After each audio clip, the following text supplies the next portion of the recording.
KKM classes में आप सभी बच्चों का जो है एक बार से पुनः स्वागत है।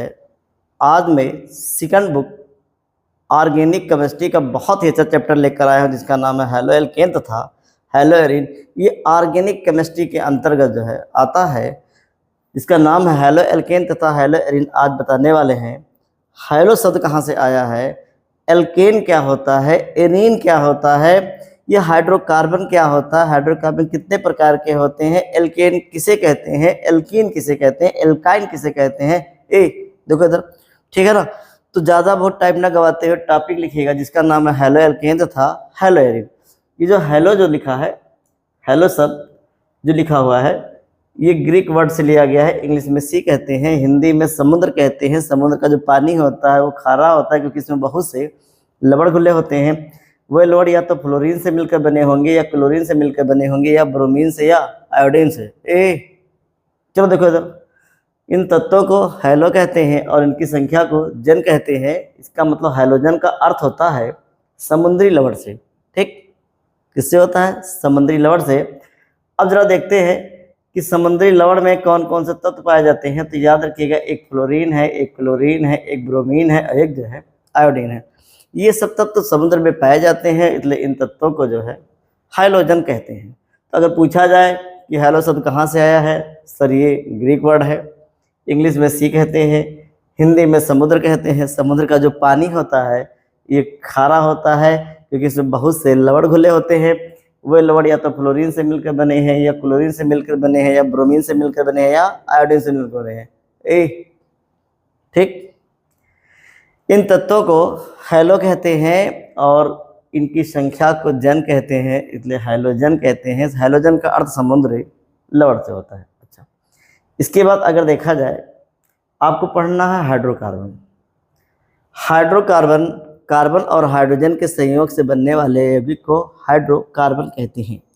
कार्बन और हाइड्रोजन के संयोग से बनने वाले यौगिक को हाइड्रोकार्बन कहते हैं।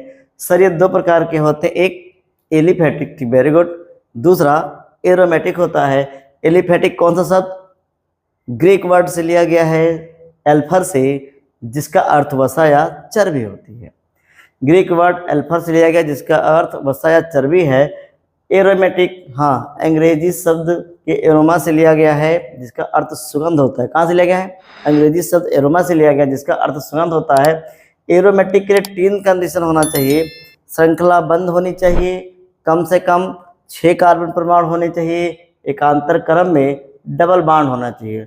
श्रृंखला बंद हो, कम से कम 6 कार्बन परमाणु हो, उनके बीच एकांतर क्रम में डबल बॉन्ड हो। अगर तीनों कंडीशन जो है पूरा हो रहा है तो ऐसे यौगिक को एरोमेटिक यौगिक कहते हैं।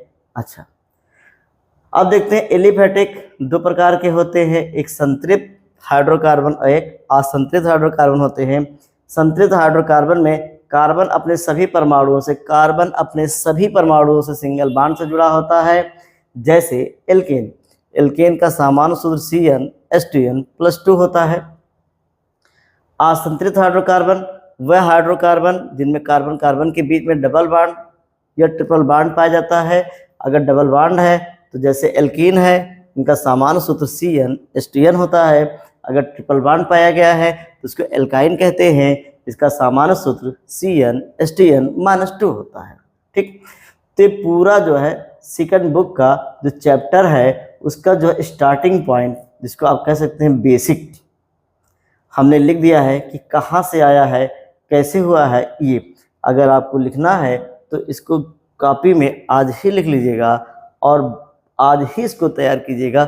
बहुत ही जो है आसान भाषा में हमने उसको कर दिया है।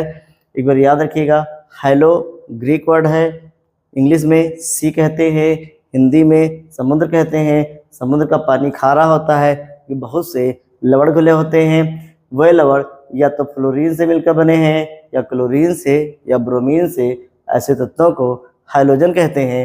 हैलोजन का अर्थ समुद्री लवण से है। ये इसको एक बार ऐसे स्क्रीन पे लिख दे रहा हूँ, ऐसे आप इसको जो है नोट कर लीजिएगा।